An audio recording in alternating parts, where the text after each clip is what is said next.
नमस्कार। उमर अमन एकेडमी के educational video में आप सभी का स्वागत है।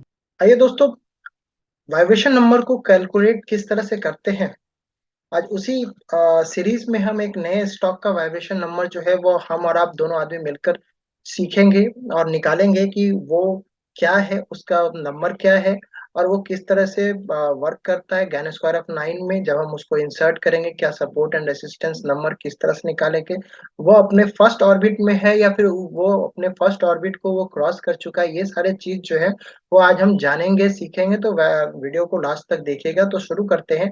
और आज हमने केस स्टडी के लिए जिस स्टॉक का लिया है उसका नाम है डी मार्ट। देखिए, डी मार्ट जो है वो बेसिकली एक रिटेल कंपनी है। और यदि हम देखें, वैसे तो एवेन्यू सुपरमार्ट इसका नाम है, लेकिन इसमें यदि कोड देखें एनएसई में तो वो डी मार्ट के नाम से ही लिस्टेड है। तो DMART, डी मार्ट इसका स्पेलिंग हुआ। और यदि हम न्यूमरोलॉजी के हिसाब से इन सारे कैरेक्टर्स को नंबर्स में चेंज करने की कोशिश करें तो हमारे पास क्या होता है कि हम डी के लिए 4 लिखते हैं, फिर एम के लिए 4 होगा, फिर ए के लिए 1 होगा, आर के लिए 2 होगा और 4 होगा टी के लिए।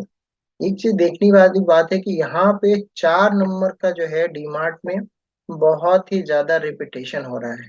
नंबर 1, ये भी अपने आप में एक वाइब्रेशन के लिए बहुत ही इंपॉर्टेंट होता है कि कौन सा नंबर आपके वाइब्रेशन के चार्ट में रिपीट कर रहा है। बाकी यदि हम सम ऑफ ऑल कैरेक्टर यदि जाएं तो 15 होता है, क्योंकि 4 टू 6 1 7 4 11 और 4 15। और यदि सम ऑफ ऑल कैरेक्टर यदि करें तो 5 प्लस 1 इक्वल टू 6। तो ये 6 नंबर जो है वो सिंगल डिजिट में इसका वाइब्रेशन नंबर होगा, जबकि इसका संयुक्तांक जो यदि बोलते हैं वो इसका 15 निकलता है, 15। तो हमको गैन स्क्वायर ऑफ 9 में जब हम इस वाइब्रेशन नंबर को कैलकुलेट करेंगे, इंसर्ट करेंगे, तो फिर हमको 15 को यूज करना है, ना कि हमको 6 को यूज करना है। तो ये हम ज्ञान स्क्वायर ऑफ 9 पे आ गए हैं। सोर्स हमने 1 डाल रखा है, ऑलरेडी आप लोग जानते ही हैं। फैक्टर जो है वो 1 से किए, तो हमको यहाँ पे सर्किल जो है वो 1 से स्टार्ट होकर के 360 तक का जो है वो हमारा यहाँ पे ये नॉर्मल ज्ञान स्क्वायर ऑफ 9 है।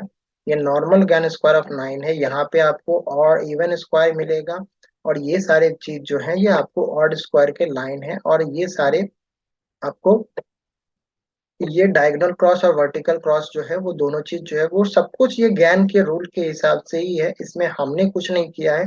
जो ज्ञान के बुक में आप पढ़ेंगे, पैट्रिक मिकुला की बुक में पढ़ेंगे, वो सारी चीज जो है वो आपको मिलेगा। तो यदि इसका हमने जो निकाला है डीमार्ट, डीमार्ट का जो है वो हमने सम ऑफ ऑल कैरेक्टर यदि निकाला है तो वो निकाला है 15, और 6 जो है वो सिंगल डिजिट में निकाला है। तो हम एक तो 1 करेंगे और आप उसको क्या कीजिए कि उसको 15 से आप इंक्रीमेंट कर दीजिए। तो यदि फर्स्ट ऑर्बिट जो हमको 1 से लेकर के 15 से इंक्रीमेंट करेंगे तो जो आया है वो आपको आएगा 5400 पे। आइए देखते हैं कि क्या 5400 को क्रॉस कर गया है। ये आप ट्रेडिंग व्यू पे चले गए। ट्रेडिंग व्यू पे जाने के बाद जो है वो हम यदि ये मंथली चार्ट है, यदि हाईएस्ट पॉइंट देखें तो 5900 का है और उसका क्लोजिंग जो है वो 4600 का है।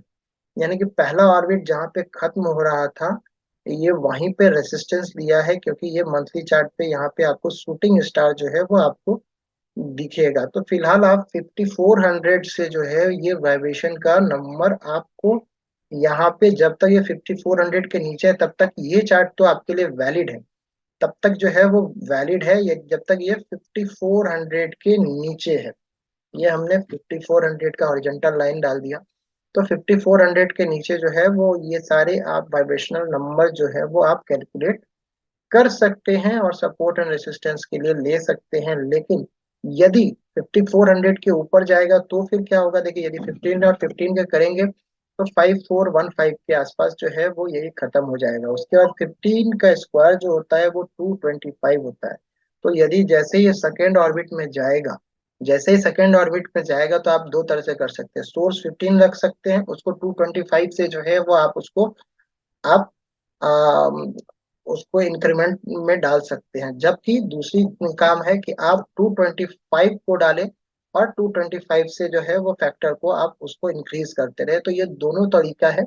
आप जो यदि आप करेंगे तो आपको वहां पे मिलेगा। तो अभी यदि 5900 के आसपास का कोई यदि वैल्यू है, यदि हमको कोई डायगोनल क्रॉस और वर्टिकल क्रॉस पे हमको दिख रहा है क्या, 5900, 55, 5600, 6300, तो 5600 का जो है ये यहाँ पे ये जो लाइन है ये 45 डिग्री का लाइन है, ये याद रखिएगा। ये परफेक्ट लाइन होता है, क्यों? क्योंकि ये आपको ऑड स्क्वायर का लाइन है। 5625 जो नंबर है ये यहाँ पे ऑड स्क्वायर पे आया होगा, ये इधर वाला जो है वो इवन स्क्वायर पे आपको, वो मैं फिर से आपको दिखा देता हूँ कि ये क्यों। ज्ञान स्क्वायर ऑफ 9 को जानने वाले लोग ज्यादातर लोग जानते होंगे इसको। यहाँ पे ये देखिए 16, 36, 64, 100, 144, 196 और यहाँ पे 19, 25, 49, 81, 121, 1691। तो इस तरह से, तो यदि आप डीमार्ट को यूज कर रहे हैं तो यहाँ पे 225 भी आप डाल सकते हैं, 225 भी डाल सकते हैं। तो एक आपका ये इसका आउटर सर्किल निकल जाएगा। ज्ञान ने अपने बुक में इनर सर्किल और आउटर सर्किल की बात की है, तो यही आप यहाँ पे ये याद रखिएगा। और यदि अभी आप फिलहाल यदि आप जाना चाहें 1 से लेकर के 15 तक, तो ये 5400 के, इट्स अप टू यू कि आप क्या करते हैं और किस तरह से इसको यूज करते हैं। फिलहाल 5400 इसलिए आप यूज कर पाएंगे क्योंकि वो प्राइस उसके नीचे है, लेकिन जैसे ही प्राइस ऊपर जाएगा तो आपको आउटर सर्किल का चार्ट जो है वो बनाना पड़ेगा। तो आप ये दोनों तरीका से जो है वो इसका आप सपोर्ट एंड रेजिस्टेंस के लाइन को ड्रॉ कर सकते हैं। तो आशा करता हूँ कि हमारा ये प्रयास आप लोगों को पसंद आया होगा कि किस तरह से वाइब्रेशन नंबर को निकाला जाता है। यदि आप किसी और स्टॉक का वाइब्रेशन नंबर जानना चाहते हैं तो प्लीज कमेंट कीजिएगा, हम उसका वीडियो जरूर बना देंगे और उसके वाइब्रेशन नंबर जो है वो हम आप लोगों तक शेयर कर देंगे। Thank you. नमस्कार।